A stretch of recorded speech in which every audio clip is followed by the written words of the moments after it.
আসসালামু আলাইকুম, আশা করি সকলে ভালো আছেন। আজকে আমরা রিভিউ করব এমন একটি TWS যেটির প্রাইস খুবই কম, খুব কম প্রাইসের মধ্যে খুব ভালো মানের একটি TWS। এই TWS কিন্তু অনেক পুরনো একটি TWS, কিন্তু যখন এটি রিলিজ হয় তখন কিন্তু খুব হাইপ করে এই TWSটি এর প্রাইস অনুযায়ী এর যে ফিচার ব্যবহার করা হয়েছে, কিন্তু বর্তমানে কিন্তু এটি এই প্রাইস অনুযায়ী অনেক ভালো মানের একটি TWS। এই ধরনের সকল গ্যাজেট কেনার জন্য এলাকার সব যে ফেসবুক পেজটি আছে সেখানে অবশ্যই ঘুরে আসতে পারেন। সেখানে কিন্তু খুব কম প্রাইসের মধ্যে এই ধরনের বিভিন্ন গ্যাজেট বিক্রয় করা হয় এবং এই পেজের লিঙ্ক কিন্তু আমার ডিসক্রিপশন বক্সে দেওয়া থাকবে, অবশ্যই সেখান থেকে ঘুরে আসবেন। প্রথমে এর প্যাকেট নিয়ে শুরু করবো। এর প্যাকেটের কিন্তু কোয়ালিটি খুবই ভালো লেগেছে আমার কাছে। তো বেশি কথা হয় আমরা এটি আনবক্সিং এ চলে যাব। তো আমরা আনবক্সিং করলে সর্বপ্রথম যেটা দেখবো সেটি হলো আমাদের একটি বক্স, যেটি TWS গুলো চার্জ করার জন্য, এবং এখানে কিন্তু একটি মিনি পাওয়ার ব্যাংক ব্যবহার করা হয়েছে। তো আপনারা চাইলে কিন্তু আপনাদের জরুরি সময় মোবাইলটি চার্জ করে নিতে পারবেন, এটি নিয়ে পরে কথা বলতেছি। দেন একটি মাইক্রো USB কেবল এবং কিছু ইয়ার টিপস। চাইলে কিন্তু আপনারা আপনার কানের সাথে ফিটিং হওয়ার মতো যে কোনো একটি ইয়ার টিপস পছন্দ মতো TWS এর সাথে লাগিয়ে নিতে পারেন। প্রথমে যদি এর ডিজাইনের কথা বলি, এই ডিজাইনটি কিন্তু আসলে অসাধারণ ছিল। আমি মনে করি এরকমের ডিজাইন কিন্তু এখন পর্যন্ত এই প্রাইজের মধ্যে কোনো TWS দিতে পারেনি। আমি মনে করি খুব চমৎকার একটি ডিজাইন করা হয়েছে এবং এর ভিতরে কিন্তু একটি ডিসপ্লের মতো ব্যবহার করা হয়েছে। এই গ্লাসের মাধ্যমে বুঝতে পারবেন আপনার বক্সের মধ্যে কত % চার্জ আছে এবং আপনার TWS এর মধ্যে কত % চার্জ আছে, এবং চার্জ হচ্ছে কিনা সেটাও এখান থেকে বুঝতে পারবেন। তো এই গ্লাসটি দেওয়ার কিন্তু অনেকটাই আমাদের হেল্প হয়েছে। এবার যদি বলি বিল কোয়ালিটি নিয়ে, এটা কিন্তু সম্পূর্ণ প্লাস্টিকের তৈরি একটি TWS। এখানে কোনো মেটাল জাতীয় কোনো কিছু ব্যবহার করা হয়নি, সম্পূর্ণ প্লাস্টিকের। এবং ওর সামনে দিকে মাইক্রো USB এবং আপনার মোবাইল জরুরি সময় চার্জ করার জন্য একটি USB। তবে বিল কোয়ালিটি সম্পূর্ণ আমার কাছে ভালো লেগেছে, কিন্তু এর উপরে ঢাকনাটা একটু নড়বড় টাইপের মনে হয়েছে আমার কাছে। তবে প্রাইস বিবেচনায় আমি মনে করি ঠিক আছে। তারপরে যদি আরেকটু ভালো করতো তাহলে কিন্তু কোনো কথাই ছিল না। খুব দারুণ মানের একটি TWS আমি মনে করি। TWSটিতে ব্যবহার করা হয়েছে 10mm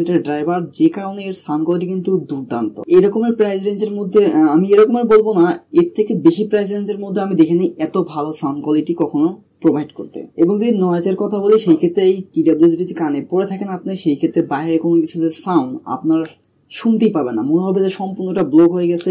এত সুন্দরভাবে নয়েজ ব্লকিং করে ফেলে, কোনো ধরনের নয়েজ আপনার কানে এসে পৌঁছাবে না, মনে হবে আপনি অন্য এক দুনিয়ায় হারিয়ে গেছে। এখানে ব্যবহার করা হয়েছে ব্লুটুথ 5.1, খুবই স্ট্রং মানের একটি ব্লুটুথ ব্যবহার করেছে, যে কারণে বারবার ডিসকানেকশন হয়ে যাবে না।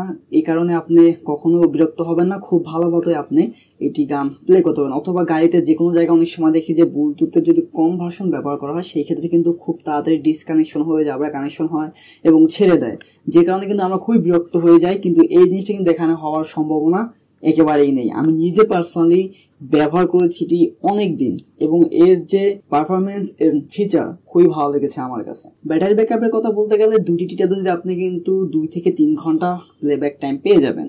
আপনি যদি হেভি ইউজার হয়ে থাকেন সেই ক্ষেত্রে 2 ঘন্টা একটু বেশি পাবেন, এবং যদি আপনি লাইট ইউজার হন সেই ক্ষেত্রে কিন্তু 3 ঘন্টার বেশি পাওয়ার সম্ভাবনা রয়েছে। এবং আপনার যে TWS বক্সটি আছে, এই বক্সটি থেকে কিন্তু আপনি 280 আওয়ার্স এর মতো চার্জ করে নিতে পারবেন। এবার যদি এর ফিচার নিয়ে কথা বলি, এখানে কিন্তু টাচ কন্ট্রোল ব্যবহার করা হয়েছে, যে কারণে আপনি আপনার গান প্লে, পজ, নেক্সট, PBS এই ধরনের ফিচারগুলো আপনি এখান থেকে উপভোগ করতে পারবেন। এবং আপনার যদি কোনো কল আসে সেই ক্ষেত্রে কিন্তু আপনি কলটি রিসিভ করে কথা বলতে পারবেন এবং কলটি কেটেও দিতে পারবেন আপনার TWS দিয়ে। কিন্তু এই TWS কোনো লেটেন্সি ব্যবহার করা হয়নি, যে কারণে আপনারা কিন্তু এটি দিয়ে কোনো গেমিং করতে পারবেন না। তো এবার যদি আসলে কলিং ফিচারের মধ্যে, এখানে কিন্তু আপনারা খুব ভালো মতো কথা বলতে পারবেন, কিন্তু যদি আপনারা আউটডোরে কথা বলেন সেই ক্ষেত্রে কিন্তু কিছুটা প্রবলেম হবে, যেখানে প্রচুর পরিমাণ নয়েজ আছে। আপনার যদি ইনডোরে কথা বলেন কোনো ধরনের কোনো সমস্যা হবে না, কিন্তু নয়েজ এরিয়ার মধ্যে কথা বলতে গেলে কিছুটা সমস্যা দেখা যায়, অপর প্রান্তের মানুষটা শুনতে একটু কষ্ট হয়ে থাকে। যেহেতু এখানে ENC নামক কোনো ধরনের ফিচার ব্যবহার করা হয় না, সেই ক্ষেত্রে আপনি যদি কথা বলতে চান সেই ক্ষেত্রে একটু প্রবলেম করে। তবে এটার যে প্রাইস, এই প্রাইস অনুযায়ী আমি মনে করি বেস্ট একটি ইয়ারফোন। এটার প্রাইস কত সেটাই কিন্তু বলা হয়নি। তো এবার আসি এর প্রাইস। এইটি অরিজিনাল এবং চায়না কিন্তু অনেকগুলো বের হয়ে গেছে, কারণ এটি কিন্তু প্রচুর পরিমাণ সেল হয়েছে বিগত 1 বছর ধরে। তো আপনারা যদি অরিজিনালটা নিতে চান, আমি যে পেজের লিঙ্ক ডিসক্রিপশন দিয়ে রেখেছি, এলাকা শপ, এই পেজে ঝুঁকে যদি আপনি অরিজিনালটা অর্ডার করেন, চিটাগাংয়ের মধ্যে কিন্তু হোম ডেলিভারি পেয়ে যাবেন, এবং যদি আউট ডিস্ট্রিক্ট হয়ে থাকেন সেই ক্ষেত্রে কিন্তু কুরিয়ারে করে দিতে পারবেন। অরিজিনালটার প্রাইস 700 টাকা। তারপর তার সাথে কথা বলে দেখতে পারেন, প্রাইস আপ ডাউন হতে পারে। তারপর যদি কোনো প্রশ্ন থাকে এই ভিডিও নিয়ে অবশ্যই কমেন্ট করতে পারেন, আমি প্রত্যেকটি কমেন্টের উত্তর দেওয়ার চেষ্টা করবো। দেখাবো অন্য কোনো ভিডিও, সেজন্য ভালো থাকবেন, সুস্থ থাকবেন। আর এখন যারা আমার চ্যানেলটি সাবস্ক্রাইব করেননি অবশ্যই সাবস্ক্রাইব করে বেল আইকনটি অন করে দিবেন। দেখাবো অন্য কোনো ভিডিওতে, সেজন্য ভালো থাকবেন, সুস্থ থাকবেন। আল্লাহ হাফেজ। TWS.